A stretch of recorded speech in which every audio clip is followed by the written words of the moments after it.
Hello students, welcome back. कैसे हैं सब? बढ़िया। बोर्ड पे कुछ लिखा हुआ दिखाई दे रहा है, डिफरेंशिएशन, अवकलन। फाइनली यहाँ हम आ गए। जब हमने फिजिक्स स्टार्ट की थी तो मैंने ये बताया था कि कुछ बेसिक जो मैथमेटिक्स है, गणित है, वो काम आएगा फिजिक्स में। तो बहुत सारे बच्चे सोचते हैं कि सर मैं तो बायो वाला हूँ, मैं क्या करूँ? तो हम बायो वाले हैं, इसका मतलब ये थोड़ी ना है कि हम मैथ नहीं पढ़ सकते। भाई हम इंडिया वाले हैं, इसका मतलब ये थोड़ी ना कि हम विदेश नहीं जा सकते। वीज़ा से जाते हैं कि नहीं? तो इसी तरीके से बायो वालों को क्या करना है, वीज़ा लेकर मैथ पढ़ना है। कितना? जितना काम आएगा। हम विदेश जाते हैं, कहाँ जाते हैं? जहाँ हमारी ज़रूरत होती है, जितनी हम जा सकते हैं। ऐसा थोड़ी पूरी दुनिया में जाना है, बट पर्टिकुलर कंट्री तो जाते हैं जहाँ जाना है, काम है। इसी तरह मैथ में इतना बड़ा मैथ है, उसमें से उतनी ही जगह जाएं जितनी जगह आपको जाना है या काम है। तो उसमें से हमने कुछ चीज़ें डिस्कस की थी, अलजेब्रा, बीजगणित, फिर मैंने ट्रिग्नोमेट्री बताई थी, फिर कोऑर्डिनेट ज्योमेट्री, निर्देशांक ज्यामिति बताई थी। उसके बाद मैंने बोला था दो चीज़ें, अवकलन और समाकलन, डिफरेंशिएशन एंड इंटीग्रेशन हमारे काम आएगा, तो उसको हम पढ़ेंगे। तो डिफरेंशिएशन आज स्टार्ट करते हैं, and this is a part of mathematics. तो मैं क्यों पढ़ा रहा हूँ? मैं इसलिए पढ़ा रहा हूँ क्योंकि मेरे फिजिक्स में काम आने वाला है। अपना स्वार्थ है भाई, फ्री में तो मैथ नहीं पढ़ाऊँगा मैं, फिजिक्स में काम आएगा इसलिए पढ़ाने वाले हैं। ठीक है, चलते हैं। देखिए, इसको पढ़ने से पहले मैं ऐसे नहीं है कि ये क्या है सीधा बता देता हूँ, बिल्कुल। कहाँ क्या करते हैं अपन? यस, बेस बनाते हुए चलते हैं। कॉन्सेप्ट पढ़ना है ना। Easiest way of learning of physics is concept. और वो कौन पढ़ाता है? मैं। देखो, इधर हम पढ़ेंगे सबसे पहले, फर्स्ट थिंग इज, ये सब पढ़ी हुई है, वेरिएबल। सबसे पहले एक चीज समझेंगे, वेरिएबल एंड कांस्टेंट, या मतलब चर व अचर। ठीक है, ये सुना होगा ना, इनवेरिएबल, वेरिएबल और इनवेरिएबल, या चर अचर राशियां। देखो, राशियां किसे कहते हैं वो तो अब समझ में आ चुकी है अपने को। फिजिकल क्वांटिटी क्या होती है वो समझ में आ चुकी है। क्वांटिटी का मतलब मेजरमेंट करने वाली चीज़। तो कोई भी मैथमेटिक्स में आपने पढ़ा होगा, वेरिएबल और कांस्टेंट राशियां होती हैं या क्वांटिटी होती हैं, उनमें अंतर क्या है बेटा? देखिए, वेरिएबल का मतलब है चर, नाम से समझ में आ रहा है, चर। चरना क्या होता है? गाय होती है, भैंस चरती है ना, तो उसको कैसे चरना पसंद होता है? खेत में छोड़ दो, कहीं ग्राउंड में छोड़ दो, यहाँ चरी, वहाँ चरी, वहाँ चरी, घूमती रहती है ना, जगह बदलती रहती है ना, अपने स्थान बदलती रहती है, वैल्यू बदलती रहती है। तो कहने का मतलब है, ऐसी क्वांटिटीज जिनका मान फिक्स नहीं है, वो बदलते रहते हैं अपनी वैल्यू, अपना मान बदलते रहें, उनको क्या कहते हैं? वेरिएबल। कांस्टेंट, अचर, जो नहीं चरना चाहता वो अपने एक जगह बैठ जाता है चुपचाप, तो ये अपने मान फिक्स होता है। उदाहरण के अनुसार जैसे समझेंगे, हमने ये पढ़ा हुआ है कि फॉर एग्जांपल, कि जैसे हम नॉर्मली बोलते हैं स्मॉल एक्स हो गया, वाई हो गया, ये सब क्वांटिटी क्या है? ये वेरिएबल हैं, मतलब इनका मान बदलता रहता है किसी इक्वेशन के अंदर। एक इक्वेशन हमने लिखी, y इक्वल्स टू 3x। ठीक है, अब यहाँ पर देखो, तीन क्वांटिटी आपको नजर आ रही हैं, y, 3 और x। यहाँ पे कौन चर है, कौन अचर है? जैसे ही मैंने ये लिखा x बराबर 1, तो देखो y का मान क्या आएगा, जल्दी बोलो। 1 रखते ही y का मान आया 3। फिर मैंने रखा x बराबर 2, जैसे ही 2 रखा y का मान क्या आया? 6। फिर मैंने रखा x बराबर 3, y का मान क्या आया? 9। ये आएगा कि नहीं आएगा? हम टेबल बना सकते हैं ऐसे। तो आप एक चीज़ देख पा रहे हैं, x का मान हम क्या कर रहे हैं? बदल रहे हैं। y का मान भी क्या हो रहा है? बदल रहा है। x और y कैसी क्वांटिटी आप बोलेंगे? वेरिएबल। वेरी कर रही हैं, मान बदल रहा है। 3 का मान बदलता है क्या? 3 कहीं कुछ नहीं, एक संख्या है, और जो फिक्स चीज़ होती है, नंबर होता है, वो क्या होता है? एक कांस्टेंट होता है। मतलब इसका मान समय पर निर्भर नहीं करता, किसी पर निर्भर नहीं करता, वो बदलता नहीं है। क्लियर है बात? टाइम के साथ किसी का मान नहीं बदल रहा, इट मीन्स वो कांस्टेंट है। टाइम के साथ अगर कोई क्वांटिटी बदल रही है, इट मीन्स वो वेरिएबल है। क्लियर है बात? एक चीज। अब आता है दूसरा वर्ड, डिपेंडेंट एंड इंडिपेंडेंट। मतलब डिपेंडेंट एंड इंडिपेंडेंट। डिपेंडेंट मतलब जो किसी पर निर्भर करे, समझ में आ रही बात? ये स्वतंत्र और परतंत्र। इंडिपेंडेंट मानी स्वतंत्र हैं अपन, और यहाँ परतंत्र। ठीक है, डिपेंडेंट मतलब किसी पर निर्भर करना। अब क्या ऐसा भी होता है कि डिपेंडेंट और इंडिपेंडेंट राशियां होती हैं? तो आंसर है हाँ। अभी अभी आपके सामने जो एग्जांपल दिया इसी में समझ लेते हैं। स्वतंत्र का मतलब वो होता है जो किसी पर निर्भर नहीं करती, खुद की मर्जी से चलती है। और डिपेंडेंट वो क्वांटिटी होती है जो दूसरे किसी भी क्वांटिटी की वजह से वो निर्भर करती है। जैसे कि मैं अगर किसी के पर निर्भर करता हूँ, लाइक अगर अपन अपने फादर पर निर्भर करते हैं, सपोज अपने घर में वो पैसा ज़्यादा कमाएंगे या हमें ज़्यादा पैसे देंगे तो हम किस पर निर्भर हैं? उन्हीं पर निर्भर है, हमारा खाना पीना। अगर उन्होंने पैसा कमाना बंद कर दिया तो हमें पैसा मिलना बंद हो जाता है। तो हम किस पर निर्भर हैं? पापा पर निर्भर हैं, है ना। लेकिन पिताजी जो हैं, अब हमारी नज़र में क्या है? वो स्वतंत्र है, वो तो कुछ भी खर्च कर सकते हैं, हम यही तो सोचते हैं घर में। तो सेम चीज़ ये है, देखिए x है, x की वैल्यू मैंने पुट की 1, तो y की वैल्यू कितनी आई? 3। मतलब x की वैल्यू किसकी मर्जी थी? खुद की, तो ये स्वतंत्र है। लेकिन y अपने मन से वैल्यू नहीं दे रहा ना, मान y का किस पर निर्भर कर रहा है? x पर। जैसा x का मान डाला वैसा y का मान खुद निकल के आया, और वो पाबंद है कि ये पाबंद है कि इसका मान तो x पे निर्भर करेगा। x को जब डालूंगा तो इसका मान आएगा। जब मैंने x को 2 रखा ये 6 आया, जब 3 रखा ये 9 आया। तो x कैसी राशि बेटा? इंडिपेंडेंट, और y कैसी राशि? डिपेंडेंट। ये चीज़ क्लियर समझ में आती है? ठीक है, छोटी सी बात है। अब एक वर्ड और समझते हैं, फंक्शन। मार्कर क्यों नहीं चलता है? देखो फंक्शन क्या होता है? एनुअल फंक्शन, घर में भी तो फंक्शन होते हैं, जीमणवार नहीं। फंक्शन होता है आपका फलन, हिंदी में। इसको अपन जनरली मैथ में स्मॉल f से रिप्रेजेंट करते हैं। What does it mean? ठीक है, फंक्शन होता क्या है? जल्दी से सोचो। देखो फंक्शन को समझाने का मेरा अलग तरीका है। बेसिकली फंक्शन का मतलब है, एक शब्द याद रखो, वो है रिश्ता। ये रिश्ता क्या कहलाता है? Star plus. रिश्ता क्या होता है बताओ? हम बोलेंगे सर रिश्ता तो रिश्ता होता है। कौन सा रिश्ता? भाई बहन का, माता पिता का, कैसा रिश्ता? बहुत तरह के रिश्ते होते हैं। तो आंसर यस, मैथ में भी बहुत तरह के रिश्ते होते हैं। फंक्शन का मतलब है किन्हीं दो क्वांटिटीज, किन्हीं दो राशियों को आपस में संबंधित करना किसी एक रिश्ते के द्वारा, वो संबंध कहलाता है फलन। समझ में आया? नहीं आया? अभी अभी लिखा था y = 3x। ये एक संबंध लिखा हुआ है, एक मैंने समीकरण लिखा है जो क्या करता है? x और y के बीच में संबंध को बताता है। क्लियर है बात? मैंने एक दूसरा ये लिखा 5x + 2, एक समीकरण ये लिखा, ये भी क्या बताता है? x और y के बीच का संबंध बताता है। क्या ये दोनों संबंध एक जैसे दिख रहे हैं? तो आंसर है नहीं सर, इसका अलग संबंध है। मतलब क्या संबंध है कि y और x इस तरह संबंधित है कि x का 3 गुना मान y होगा। ये कैसे संबंधित है? 5 गुना मान x का और उसमें 2 जोड़ोगे तो y आएगा। तो ये संबंध हुए ना, इनको हम कहते हैं कि ये फंक्शन। कैसे कहेंगे? देखो y का मान किस पर निर्भर करता है? तो आंसर x पर। अर्थात y किसका फंक्शन है? हम इसको यूं लिखते हैं, फंक्शन ऑफ x। x का मान बदलने से y का मान आएगा। y और f क्या बता रहा है? f बता रहा है कि रिश्ता क्या है। रिश्ता मतलब जैसा भी रिश्ता है, कोई भी समीकरण दी गई वो रिश्ता। यहाँ पर क्या बोलेंगे? यहाँ पर भी फंक्शन किसका है? x का फंक्शन है, लेकिन यहाँ और यहाँ रिश्ते अलग अलग है ना, तो ये अलग फंक्शन बोल दो, इसको अलग फंक्शन बोल दो। क्लियर है कि नहीं है बात? भाई मेरा रिश्ता सबसे अलग अलग है।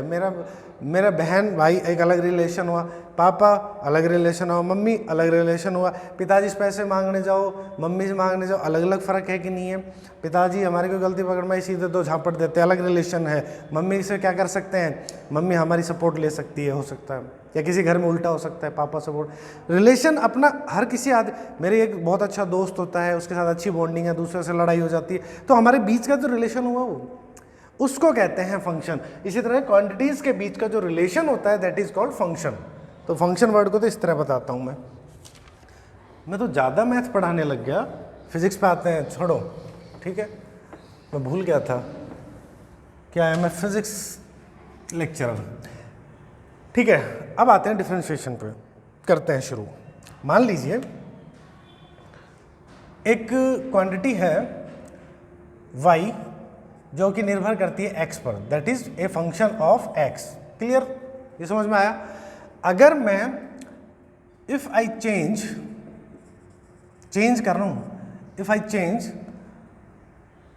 x बाई डेल्टा एक्स, मतलब x में जो परिवर्तन लाया मैंने कितना लाया, if we change in x, वो क्या आया डेल्टा x।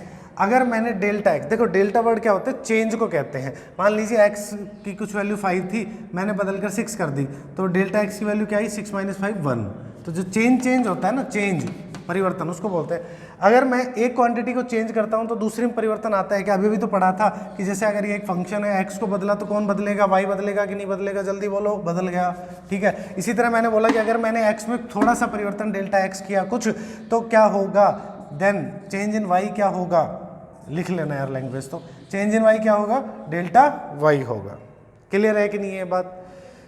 तो अगर मैं इनका रेशो निकालूं, अनुपात, मैं जानना चाहता हूं कि x को मैंने मान लो 2 बदला, ठीक है, x की वैल्यू 2 से बदली, तो y की वैल्यू कितने से बदलेगी, ये एक मैं रेशो देखना चाहता हूं। तो रेशो में मैंने लिख दिया delta y by delta x। कैसे आए ये, जल्दी देखो, डेल्टा x में परिवर्तन करने से y में परिवर्तन कितना, तो डेल्टा y, तो यूनिट से क्या आ जाएगा, delta y by delta x। इसको मैं क्या पढ़ता हूं, change in y with respect to x, x के संदर्भ में y में कितना परिवर्तन है, x के सापेक्ष, यही तो पढ़ेंगे इसको, क्योंकि डेल्टा क्या बता रहा है, परिवर्तन शब्द बता रहा है। तो इसको मैं क्या पढ़ूंगा, y में परिवर्तन x के सापेक्ष, change in y with respect to x, यही तो बोलेंगे, ठीक है।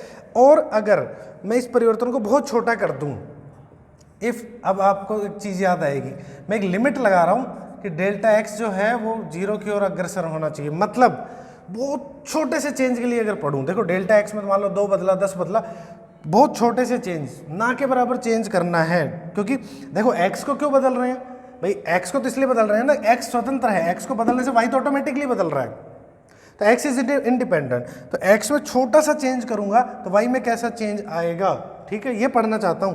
अगर मैं ये लिमिट लगाता हूं इसके साथ, मतलब ये मैंने एक शर्त बोल दी कि ये परिवर्तन तो पढ़ना है रेशो, बट शर्त क्या होनी चाहिए, लिमिट ये लगा दी कि delta x tends to 0, tends to अग्रसर होना, ठीक है, टू 0।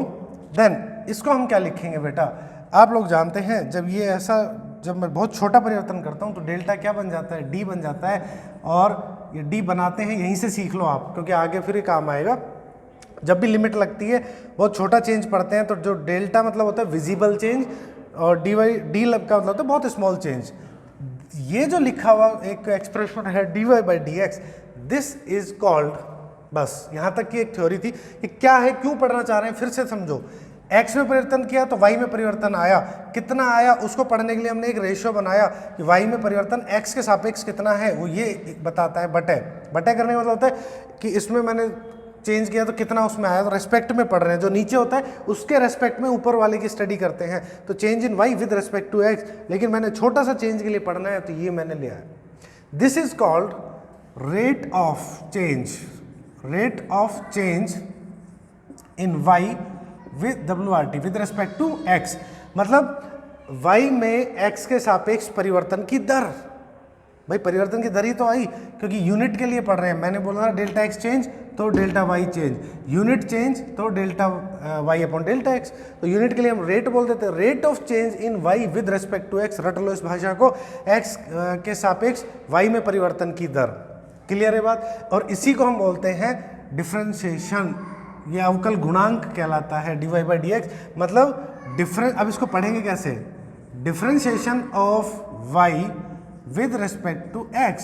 रेट ऑफ चेंज को हमने क्या वर्ड दे दिया, डिफरेंशिएशन, मतलब x के सापेक्ष y का अवकलन, x के सापेक्ष y का अवकलन, differentiation of y with respect to x।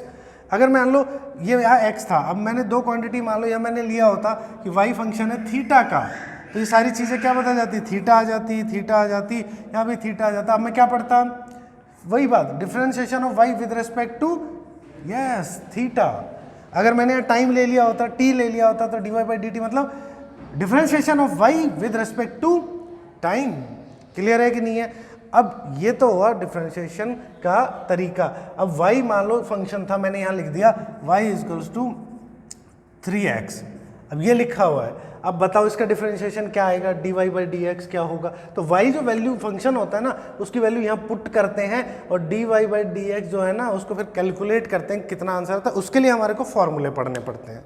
तो ये जो थ्योरी है ना जो मैंने अभी समझाई है आपसे कोई नहीं पूछने वाला ना एग्जाम में आती, बस ये समझने का तरीका है या आपके लिए ये अंदर से क्यूरियोसिटी होती है कि डिफरेंशिएशन है क्या, अवकलन चीज़ क्या है, नहीं तो सीधे फॉर्मूले से भी काम चल जाता है। तो बेसिक्स से 2-3 फॉर्मूले मैं आपको यहाँ लिख देता हूँ, पूरी जो सूची है ज़्यादा लंबी चौड़े नहीं है, आपके नोट्स में दी गई है तो देख लो। अगर y इक्वल्स टू हो, मान लो 5 लिखा है कांस्टेंट, मैं सीधा इसको क्या लिखता हूँ कांस्टेंट, अचर राशि है कोई, तो उसका जो डिफरेंशिएशन होता है dy बाई डी एक्स वो होता है हमेशा 0।